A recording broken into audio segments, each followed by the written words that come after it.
Real girls only care about two things: great clothes and cute boys. That is a direct quote from Mary-Kate and Ashley Fashion Forward.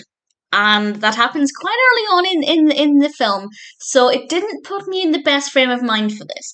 I have some thoughts about this. I love Mary-Kate and Ashley. I have done basically my entire life.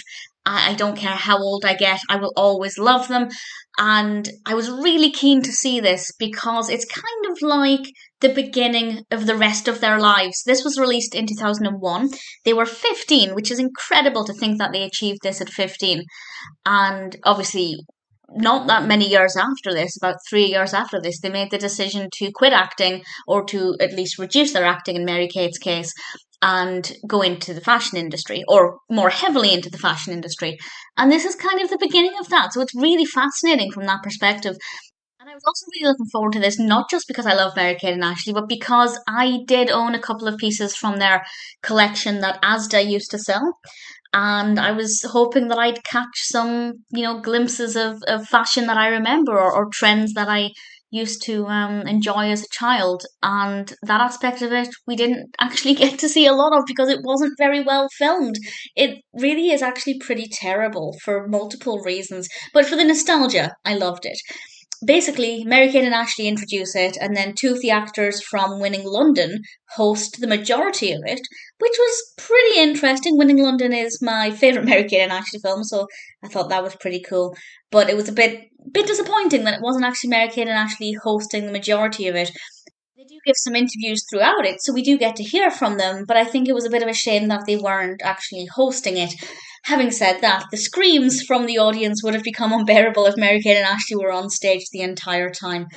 And then we get to see the clothes, models wearing the clothes. But unfortunately, it's really badly filmed, and we don't actually get that many close ups. We don't get to see the models walking towards the camera. Most of them are tracking shots, and also a lot of shots of the band, because there's a band playing music, which is cool. But I don't want 50% of this to be focusing on the band. I'd rather be looking at the clothes. And I feel like it was badly filmed, badly edited. It just wasn't very good. And it didn't show off the clothes in the best light because we barely got to see them. In fact, the clothes were most visible when it cut to behind the scenes, very brief behind the scenes looks at Mary Kate and Ashley and some of the other models, modelling some of the clothing for stills. But even then, we didn't get to see the clothes up close.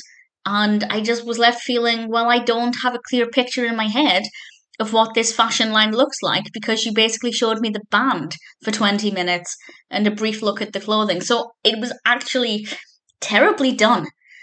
I would have loved to have been there. That would have been awesome. But in terms of watching it, it's just really bad.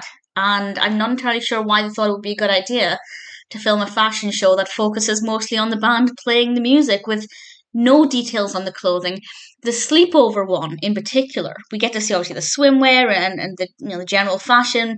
We then get to spend about 5 minutes looking at the sleepwear, and I can picture none of it in my head because it was so terribly filmed. So it's actually not good.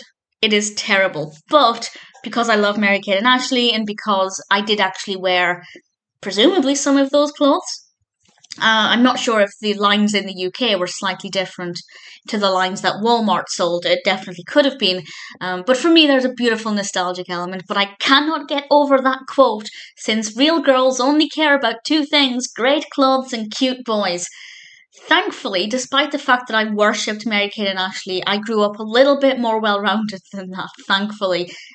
Which, I mean, I don't care about cute boys and I live in black. But having said that, Mary Kate and Ashley also tend to live in black. So that's not a bad thing. Um, but yeah, I can't really get over that line. They definitely wouldn't get away with saying that today. But at the end of the day, it's a product of its time, and I can look past that because it's 22 years old. That's incredible. But for nostalgia, I really enjoyed it. But as an actual film, it's terrible. It's really badly done. The editing is okay, by which I mean it cuts from the main stage to behind the scenes and interviews with Mary Kate and Ashley. I don't know why they decided to make the interviews black and white. I thought that was a terrible choice. Um, So no, I'm not. I was going to praise the fact that it edited between each section quite well, but no, I'm not going to praise the editing because actually it was very badly done. It was all over the place. It was messy. It was scrappy. The actual filming of the fashion show was not good. There were a couple of bits here and there, of course, that were fine, but generally the only bits that were well done were when Mary Kate and Ashley were talking to the camera at the beginning and at the end, and that's it. So it's worth watching if you're a fan of Mary Kate and Ashley because it's nostalgic and good fun. But beyond that, it's actually pretty awful.